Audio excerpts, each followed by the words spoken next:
you done now? Hi, everybody. This is Bob Gale, co-creator of Back to the Future, and you're listening to Brad Gilmore. Oh, Brad, what have you done now? Doc! Okay, relax, Doc. It's me. It's Martin. Oh, it can't be. Just sent you back to the future. Yeah. Oh, I know you did send me back to the future, but I'm back. I'm back from the future. Great Scott. Wait a minute, Doc. Are you telling me that you built a time machine? Out of a DeLorean? The way I see it, if you're gonna build a time machine into a car, why not do it with some style? Whoa, this is heavy. Hello, everybody, and welcome to Back to the Future, the podcast. The only podcast looking back in time at the greatest film trilogy of all time, Back to the Future. I'm your friend of time, Brad Gilmore. Look at that. We're here. We made it.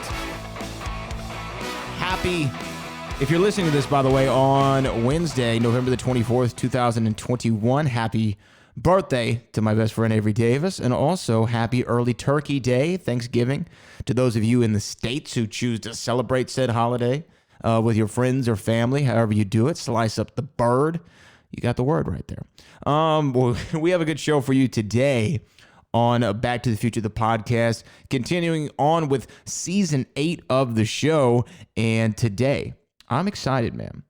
I'm excited about this one because I'm making the press rounds right now for the paperback version of Back from the Future, a celebration of the greatest time travel story ever told, which has a brand new chapter called The Time Capsule. This is available on December the 2nd. Yes, December 2nd. And you can get it right now on Amazon.com, Barnes & Noble, Target, Walmart, wherever you get your books. It's there. I really like this version of the book, cleaned up some of the issues that we had in the first printing of it. So I'm excited. I'm excited for all of you to look through it, live through it, love through it, and do all those great things. So during this, press run, if you will, I went ahead and did a podcast with a man named Rob Mellon. And Rob Mellon is the host of the History A Go-Go podcast. And he interviewed me about the book, and we talked about a lot of different things regarding Back to the Future, his thoughts on some of Robert Zemeckis' work, his thoughts on recasting, his thoughts on remakes, his and my thoughts on why Back to the Future is the greatest trilogy of all time. And I just thought that there was a lot of fun stuff there. So for that reason, I'm going to actually play not the entire thing. If you want to listen to the entirety of this interview, you go to History A Go-Go with Rob Mellon. It's available on your favorite podcast app, of course. But if you're cool with just checking out some of the highlights of the interview, you can check them out right here, right now on Back to the Future, the podcast. I'll give a link to the full interview in the show notes below. And I'm excited, by the way, for everyone to get Back from the Future, a celebration of the greatest time travel story ever told. I'm excited for you to get the paperback edition, which is available just in time for the holidays, everybody. If you pre-order it right now, it will show up on the day it's released. That's how Amazon does it. I know. They're taking over the world. They're the evil corporation, but they're so efficient. And shipping sometimes overnight, the same day. It's crazy. But enough of that.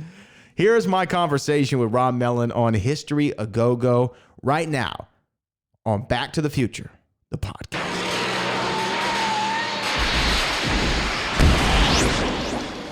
For that first Back to the Future, and you mentioned Ghostbusters, I think those two movies, because I'm a child of the 80s, like we mentioned, and there are movies that if it's on, I'll definitely tune in. Or if I see it on Netflix, I'll click it on. So Stripes, for example. I love Stripes, but I love the first half. I hate the second half. I don't even watch the second half. But I enjoy watching the first half.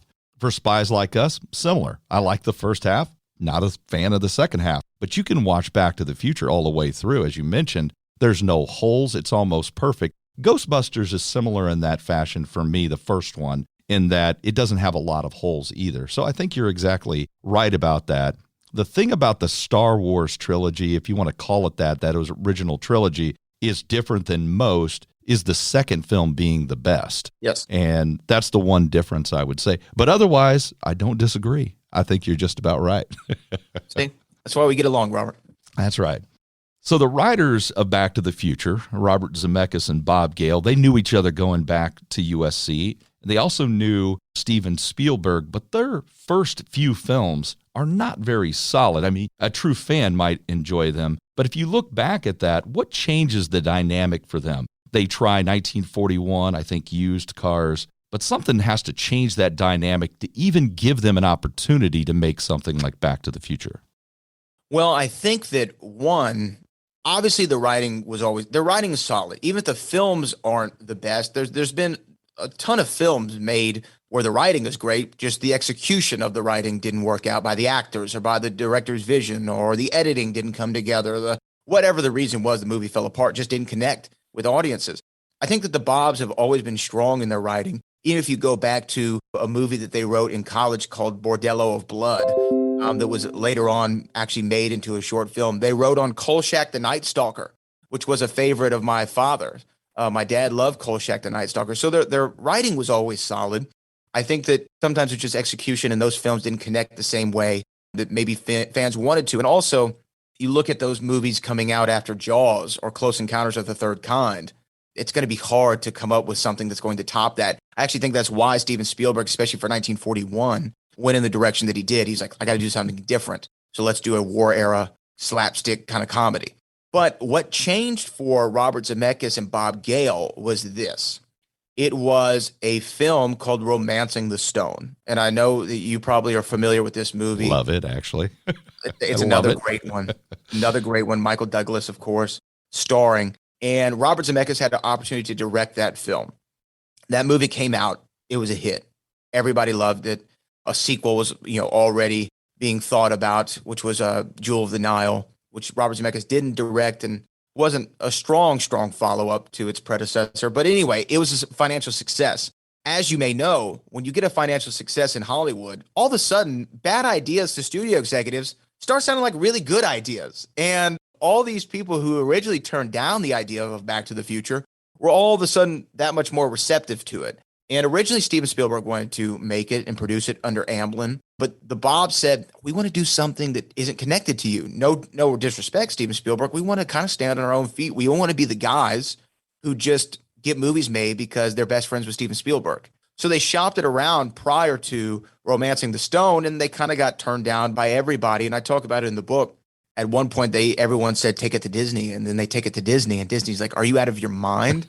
We're not going to have an incestuous movie where a mother falls in love with her son. Like, that's not a Walt Disney Company idea. So after Romancing the Stone comes out, all of a sudden, the studios are more receptive to it. Originally, Frank Price, who was the head of Columbia Pictures, moved over to Universal. And he was the one who believed in the Bobs, and he wanted to have a hand in the movie. And after that, the Bobs were like, well, everybody wants to make it now. Let's go back to the guy who originally believed in the story, Steven Spielberg. So the turning point for them was Romancing the Stone being a financial success. If Robert Zemeckis went out there, directed Romancing the Stone, and it made a puddle in the box office instead of a big splash, we wouldn't have ever had a Back to the Future.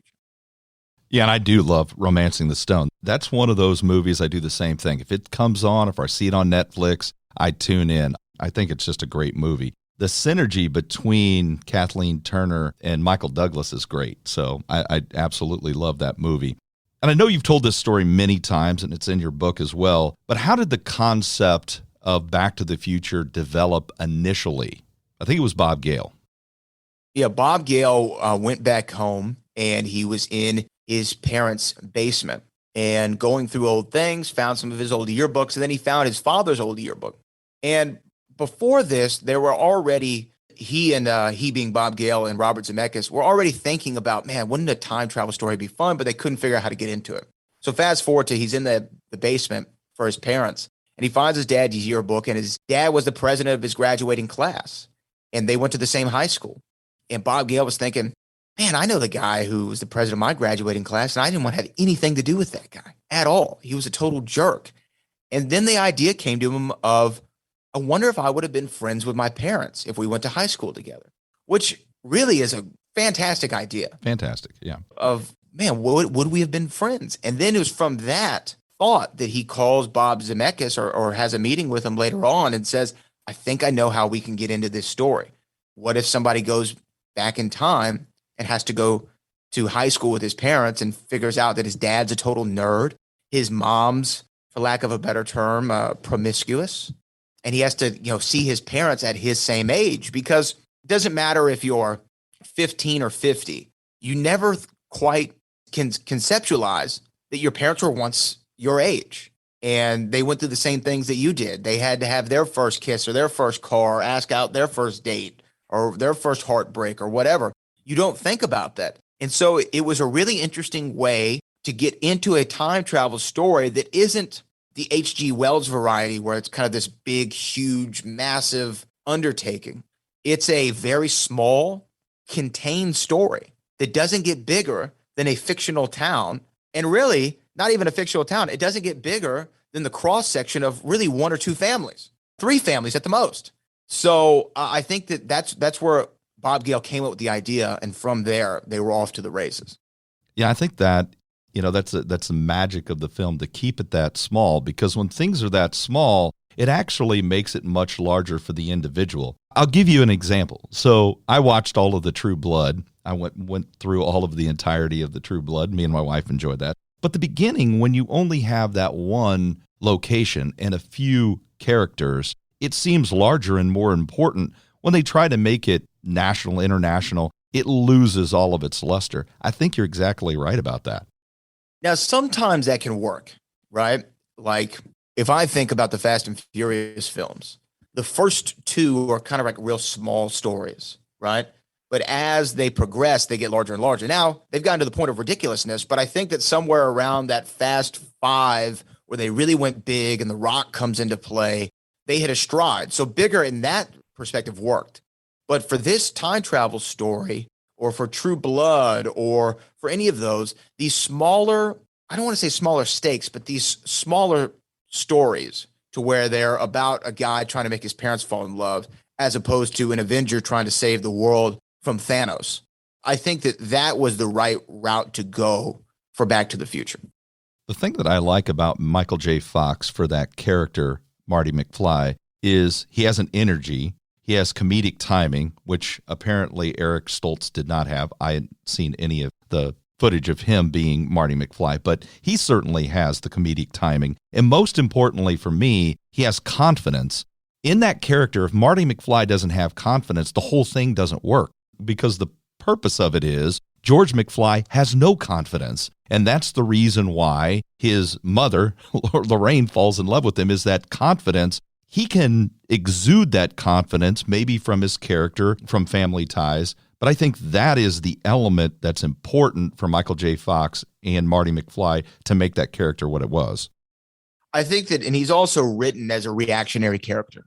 He's reacting to everything that's going on. And Michael J. Fox reacted with the comedy. And you got to think, he's coming off of a sitcom, the number one sitcom in the nation. He knows how to play for comedy. And I actually think if you look at his performance, Michael J. Fox almost knows when to pause for a laugh, as if an audience was there in the taping, like he's used to. He honed that ability, and he knows, hey, if this was a sitcom, this is where the laugh is. Let me sell the laugh. And he does such a sensational job over it. And he makes it enjoyable to watch him go through the chaos that he's going through. It's entertaining. It's not, it's not anxiety filled, which is, from what I've seen, which is very little, and mainly what I've heard anecdotally from others about Eric Stoltz's performance, which it was almost a little bit like it put you on pins and needles watching him, because you're like, oh my God, his mom's about to kill, as instead of the way that Michael J. Fox's Marty reacts to waking up in Lorraine's bed in 1955. It's a perfect reaction. You're my ma, but you're so, She was, though. Young. Young. You're young. Yes, young. But, that was such a great reaction. So I think it was just the way that two different actors approached the same part. And it doesn't mean that Eric Stoltz wasn't a great actor or isn't a great actor. Just wasn't the role for him. The other thing about the film I love, and I'll mention a few things about the following two films also, but the locations and the setting, I love the opening scene. It's awesome. I love the clocks and the whole opening scene. I love the house. You mentioned it being small and about family and so forth. It seems to be perfect. That house seems to be absolutely perfect. I like the town square, even though that's fabricated from, a Universal lot. And even the mall in the 1980s, it reminded you of a 1980s mall. I just love the setting. I think that adds to the film also. The setting does add to the film, and it adds to the film in this way. One, like you said, it's small. You feel like it's a lived-in town. You feel like people would know one another within it. But the other thing is they do a great shot of showing you the mall, Doc's garage, Marty's house, the town square, which is paramount to me for the success of this film, because when you see that 1985 town square, and then you go back to 1955, it feels like the same place, but it does feel like from a different time. And one of the things the filmmakers did so well is they said you can show great passage of time through logos. And you see a lot of, whether it's the Texaco logo from the gas station or different things throughout the film, you really do get a sense of, oh yeah, times have changed in this town based upon the iconography that we're used to for 1985. Look at what it looked like in 1955. Let's have 16 tons as a 45 single that somebody can buy from Tennessee Ernie Ford. Let's have the Ronald Reagan movie on the billboard to really set this time. But I think that the setting of the film was perfect. I love the name Hill Valley. The only thing that's ever bothered me is they're so close to Halloween and there's no Halloween decorations. Oh. It's late October. Where are the Halloween decorations, Bob's? I don't know. But I guess that would have put the film in a certain time frame. Now you can watch it any time of the year and it holds up no matter what. Right. So I'm sure that's why they did that. But it's always stuck out to me. I'm like, wow, I guess Hill Valley isn't a very big fan of Halloween. I got to talk about the DeLorean. I actually did a podcast with a man who wrote a book on John DeLorean. He's a fascinating character. Originally, it was supposed to be a refrigerator, and then, of course, they go to the DeLorean, and I think it's because the cost of the film, actually, they had this huge ending plan where there's going to be this atomic testing site in a refrigerator, and it just didn't add up, and it just seemed to make more sense. Of course, it's perfect for the film. It's another one of those decisions that turns out to be an excellent decision. So the ending of the movie was going to be, so the time machine was going to be a refrigerator. And the end of the movie was Doc was going to put this refrigerator on the back of his truck and Marty's going to get in it and they're going to drive to a nuclear test site and then hope the hell it works, right? In the lead line fridge. And that concept was dropped only for cost. No other reason, not because of story beats, not because, wouldn't it be better than this? But out of that, and I think this is where great art comes from constraints. If somebody says, here's a blank checkbook, Robert, go out and do whatever the hell you want to do, you're not going to have the same kind of story because you have you have limitless ideas and no idea is too big. You can do whatever you want. When the studio says, hey, no, that costs too much money. You're going to have to figure some way around that. That's what challenges the artist. That's what challenges the creativity. And that's what made Bob Gale and Bob Zemeckis go, hey, wouldn't it make more sense if this time machine was like in motion? Because, you're going to have to accelerate it in some way to get it to go back to the past or back to the future or whatever, when it makes sense on wheels. And then as soon as they made that decision, it's like, okay, what kind of car should it be? And the most futuristic looking vehicle, even by today's standards, it's like a retro futuristic look, but a futuristic look nonetheless, was the DeLorean. Can I be critical at all? Because I know that you're a true fan. You can be. It doesn't mean that I will agree with your criticism, but we can talk about it. Sure. Yes, absolutely. It's actually in the second one. Okay. And it's at the beginning of the movie. I think, and I don't really understand it. I don't know Bob Zemeckis' work like you do, but I'll ask the question and I'll let you decide, or I'll explain what my criticism is. anytime that you try to determine what the future is going to be like, you're going to fail. For example, in Back to the Future 2, the car's flying, but they have TV screens as if it were 1990, and cars are flying around. Or when he gets fired, it's printed out on a very old printer. It doesn't hold up to the test of time. Sure. That's my problem with it. I also think it's a little corny. But what I'm really kind of surprised at is that Robert Zemeckis would even do that. It just seems out of character for me to think that Robert Zemeckis would take that chance knowing that he's going to fail in that regard. He's not going to be able to accurately predict the future. Now, I think Back to the Future 2 for me is better when it goes back to 85 and then back to 55. And then I think it finds its footing and it's a great movie at that point. And I know they have to go to the future. I know that's it's a central part of the story. I'm just not a big fan of that set or the way it's portrayed, I guess. I can understand where you're coming from. First off, if you have a movie or you have a series of movies about time travel and you only go back, it's like, okay, we've seen this. Like, what does the future look like? Because everybody, or for most people, when I ask them, if you had a time machine, what would you do? Would you go forward or backward? Most people say, I want to go forward. I want to see what happens in 100 years or whatever. So you had to go into the future. And they knew they weren't going to get anything right. If I were to ask you right now, Robert, what is your smartphone going to look like in 30 years? Right. We can't. We have no idea. And we can sketch something out of what we might think could happen and what have you. But I think that future scene, the 2015 that was portrayed in Back to the Future, I don't think that it was ever meant to be, this is exactly what we feel like the future is going to look like. It was like, let's have a little bit of fun with this. We know we're going to get 99% of this wrong, but we need to go to the future and see, at least play around with it. There were things that they predicted that did come true. Paying for things with your thumbprint later on happened with the iPhone and Apple Pay, picture-in-picture screens. I wrote about some of it in the book, but if you actually go back and look, there were several things. The Cubs? Yes, the Cubs. The Cubs. Come on, man. That was a huge one. There were a few things, if you go back and look at, that they did get right. But I think that they knew at the time, and you knew 10 years before and 20 years before, these weren't going to be accurate. But I think that if you never went to the future in a time travel series called Back to the Future, you would be leaving a lot on the table. And so I understand the criticism. Sure. I get that. And do I agree that I have more fun in the movies, in that movie, when they go to 1985, the alternate 1985 and back into the first film, which I think is a genius idea? Absolutely. However, you had to have that future part. And it gave us, Back to the Future 2 gave us some of the most iconic pieces of memorabilia, whether it be the hoverboard or Pepsi Perfect or the almanac. Some of those things, if you didn't go to that 2015 era, you wouldn't have had those. The other thing that, and maybe you can square this for me, I didn't quite understand it. Right. In the first film, it seems like there's only one universe or future universe. There's not a multiverse. Mm-hmm.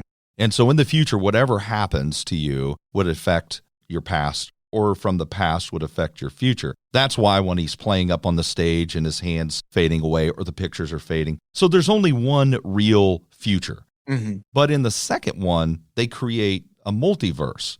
How do they square that one? Because that's another one I'm like, okay, well, there used to be one universe, but now they have two universes. So is it the multiverse or is it the one future universe? So this is something that I have thought about. And when you get into time travel and it's all theoretical, there's no one way to do it. It is kind of, your mind can go crazy trying to figure it all out. From what I think is this, is if something goes wrong in the past, it alters the future.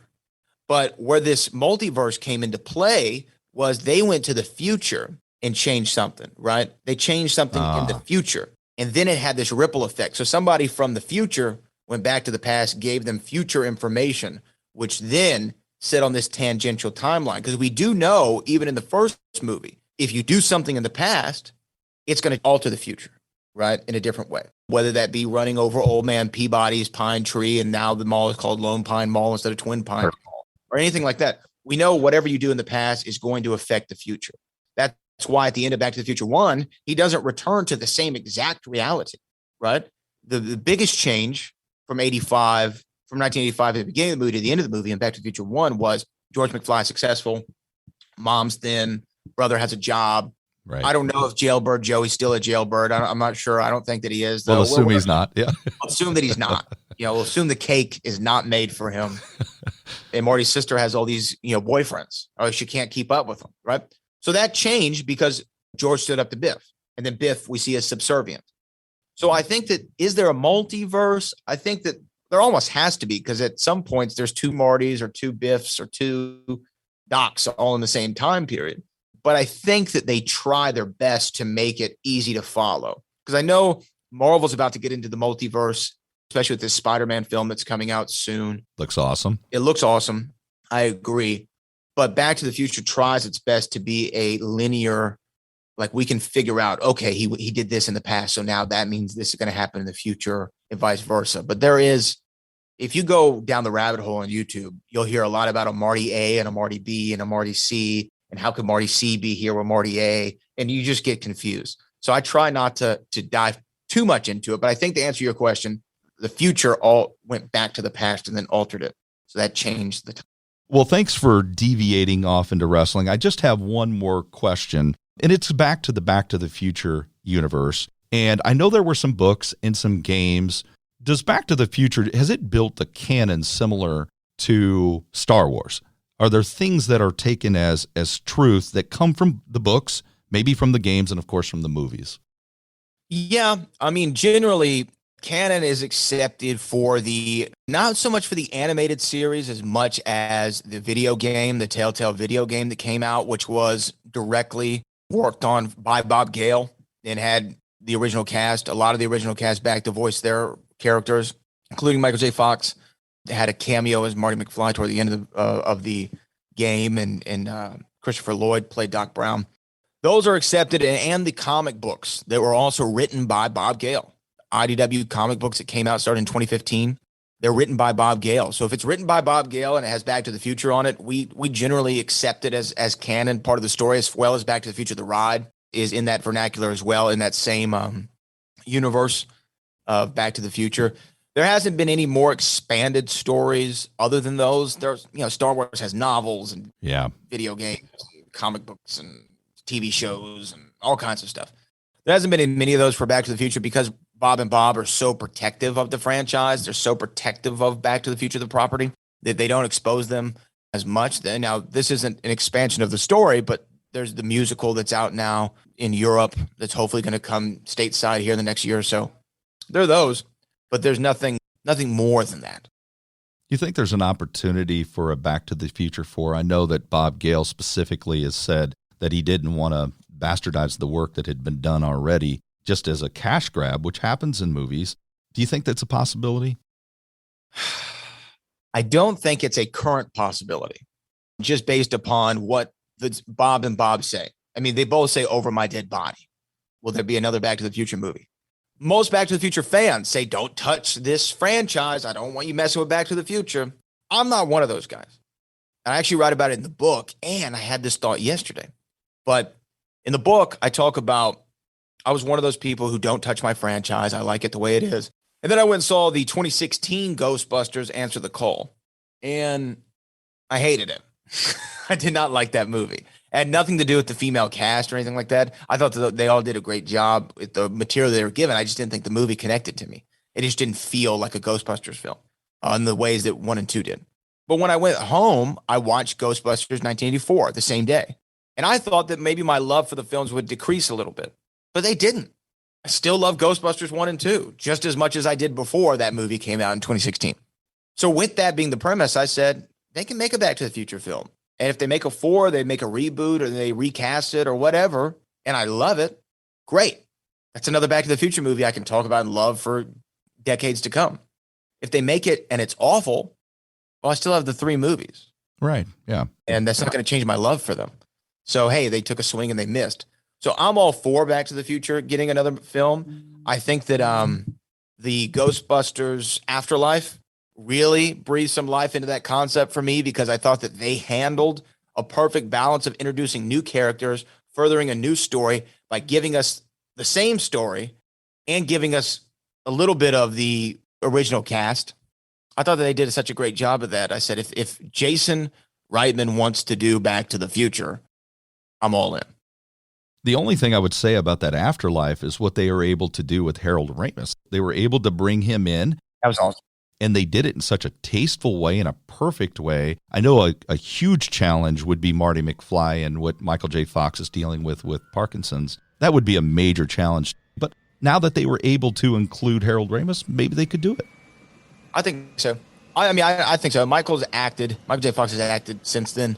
I think that, in a limited capacity, they could pull it off. That's me. I'm in the minority of the Back to the Future community. Most people don't want you to talk about recasting. They don't want to talk about another movie. Off with your head. I'm kind of the black sheep in the community who's pushing for it. Well, I apologize if someone from the community does listen for the recasting and so forth. I really do. But I want to thank you, Brad. It was a great conversation. I really enjoyed it, and you allowed me to kind of relive my past and also talk about a little wrestling. Hey, man. Or is it wrestling? Wrestling in the South. We call it wrestling in the South. But Robert, I appreciate you for having me on. And look, these movies, I've loved them all my life. I'll continue to love them all my life. And anytime anybody wants to stop and chat about them, I'm more than open to it. I would like to thank my guest today, radio, TV, and podcast host and author Brad Gilmore. And if you would like to get the brand new release of his recent book, Back from the Future, a celebration of the greatest time travel story ever told, simply click on the link in the description below. Our featured brew was Voodoo Ranger 1985 Hazy IPA from New Belgium Brewing of Fort Collins, Colorado. If you liked our talk today, please share this episode with a friend. And remember once again to subscribe to the podcast. If you want more information on authors and books, like the History of Go-Go Facebook page. The music was provided by the great North Carolina band Bones Fork. And if you'd like to get their new album, Beautiful Circle, click on their link. It's in the description below as well. And finally, I have to say to the list of listeners and supporters from around the world, once again, thank you. There are many more great episodes on the way. So join us again next time when we talk, think, and drink on History of Go-Go. The information in here is worth millions, and I'm giving it to you. That's very nice. Thank you very much. Now, why don't you make like a tree and get out of here?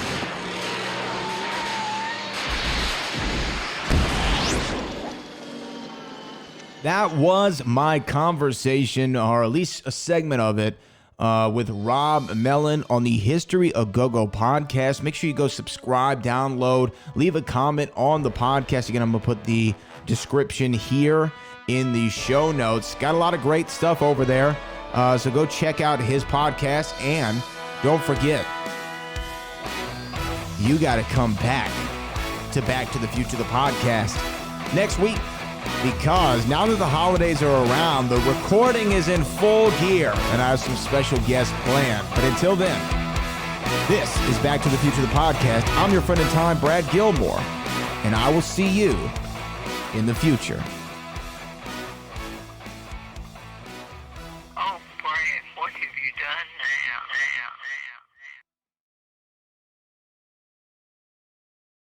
Oh, Brad, what have you done now?